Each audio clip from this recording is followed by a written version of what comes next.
আমাদের ভোট গণনার যে ব্যাপারটা সেটা কালকে 3:30 থেকে শুরু হওয়ার কথা ছিল, যেটা শুরু হয় রাত 1টা থেকে। এই ব্যাপারটার কারণে আমরা সবাই যারা প্রার্থী আছে, এজেন্ট আছে এবং যারা আরও যারা আছে সবাই অনেক বেশি ভোগান্তির শিকার হয়েছে। এবং গতকাল থেকে যেটা শুরু হওয়ার কথা ছিল ম্যানুয়ালি হবে নাকি হচ্ছে গণনা করা হবে ইয়েতে, এই ব্যাপারগুলো নিয়ে ডিসাইড করতে করতে অনেক রাত হয়ে যায়। সকালবেলা থেকে আমরা ফলাফল পাওয়া শুরু করি, এখনও পর্যন্ত গণনা হচ্ছে। এটা সত্যি কথা যে সঠিকভাবে ফলাফল গণনা করা হচ্ছে, এটা ভালো লাগছে। কিন্তু আমরা সবাই দেখুন বুঝতে পারছেন আমরা নিচে বসে আছি, কারণ আমাদের বসারও জায়গা নেই, অনেকে বাইরে আছেন। আমাদের প্রার্থীরা সবাই চেষ্টা করছেন যে ঠিকঠাক ফলাফলটা নিয়ে যাবেন। এবং যেটা সত্যি কথা বলতে সেটা হচ্ছে যেই নির্বাচনের যে আমেজটা সেটা প্রথম থেকে ভালো ছিল, কিন্তু এখন এই পর্যায়ে এসে মূলত ছাত্রদল এবং ছাত্র শিবিরের মধ্যে যে একটা ভাগ বাটোয়ারার ব্যাপার আছে সেটা চলে এসেছে। স্বতন্ত্র প্রার্থীরা বা আমরা যারা অন্য প্যানেলরা ছিলাম তার যে ব্যাপারটা সেটা ওরকম করে উঠে আসেনি। মেশিনের ত্রুটির কথা বলা হয়েছে, তো মক টেস্ট যখন করা হয়েছিল তখন তো এই ধরনের সমস্যাগুলো আমরা ফেস করি নাই, তো যার কারণে পরবর্তী সময় এতগুলো সময় অপচয় হইল। কিন্তু মূল যেই বিষয়টা সেটা হচ্ছে যে এগুলো নিয়ে আরও বেশি কেয়ারফুল হওয়া উচিত ছিল।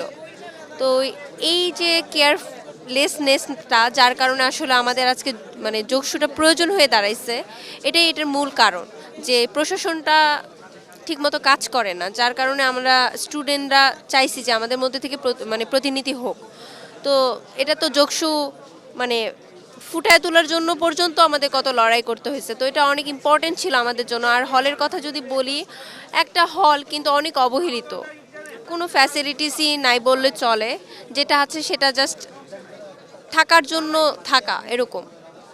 অবকাঠামো ঠিকঠাক, কিন্তু ভিতরে যে মাল মশলা সেগুলো আসলে খুব একটা ঠিক নাই। ওয়াশরুমগুলোর কথা বলেন, রান্নাঘরের কথা বলেন, খাবারের মান, মেডিকেল সেন্টার তো একটা রুম আছে কিন্তু সেটা অকেজো, কোনো কাজই করে না। হলের কোনো ফান্ড নাই, হলের কোনো কিছু নষ্ট হলে সেন্ট্রালের দিকে তাকিয়ে থাকা লাগে যে কখন তারা ফান্ড দিবে, কখন আমরা কাজ করব। তো এই নানাবিধি সমস্যাগুলো ফেস করতে করতে আসলে স্টুডেন্টরা এখন অনেক বেশি আপোষহীন হয়ে গেছে, যার কারণে আমরা এখন রুখে দাঁড়াচ্ছি। তাছাড়া এত জলদি আমরা মানে যোগসুর ডাকটা হয়তো দিতাম না। জগন্নাথ বিশ্ববিদ্যালয়ের হচ্ছে সকল শিক্ষার্থীদের যে ছাত্র সংগঠন ওদের সহ অবস্থান আগে থেকেই ছিল। তো এখানে জগন্নাথ বিশ্ববিদ্যালয় ইলেকশনে প্রায় সবাই যোগ্য। তো শিক্ষার্থীরা যাকে নির্বাচিত করুক, এটা নিয়ে আসলে এখন পর্যন্ত আমাদের সহ অবস্থানের জায়গাটা আছে। গুরুতর কোনো অভিযোগ এখন পর্যন্ত যাচ্ছে না। তবে আমাদের গুরু মানে হচ্ছে নীতি নির্ধারণী যারা আছে আমাদের বিপিজিএস এজিএস, ওনাদের সাথে আলোচনা করে ওনারা যদি কোনো হচ্ছে অভিযোগ সেল গঠন করে বা অভিযোগ দিতে বলে বা হচ্ছে কোনো ভুল ত্রুটি পায় তাহলে ওটা ওনারা দিবে।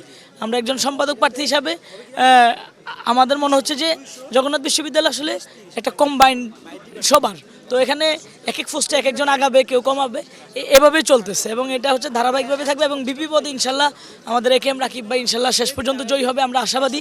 এবং আমাদের হচ্ছে যে এজিএস আছে, হ্যাঁ আমাদের জিএসটা একটু আমাদের কি বলা যায় এটাকে, আমরা একটু নিচে নেমে গেছি। তবে আমরা আশাবাদী, এজিএস নিয়েও খুব ভালোভাবে আশাবাদী এখন পর্যন্ত যে আমরা জয়ী হব।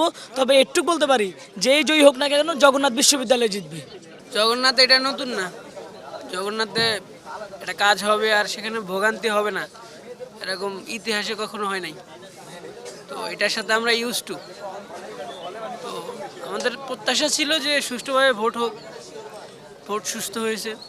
ফলাফল দিতে বিলম্ব হওয়াতে একই সাথে মন মেজাজ তো খিটখিটে হয়ে রয়েছে, কারোরই ঘুম নাই, সবাই আর কি ব্ল্যাঙ্ক হয়ে পড়ে আছে, একটা আশঙ্কায় আছে। আর আমি পার্সোনালি অনেক বিরক্ত, জগন্নাথের প্রতি বিরক্ত। যদি সুযোগ পাইতাম জগন্নাথে পিন মেরে চলে যেতাম।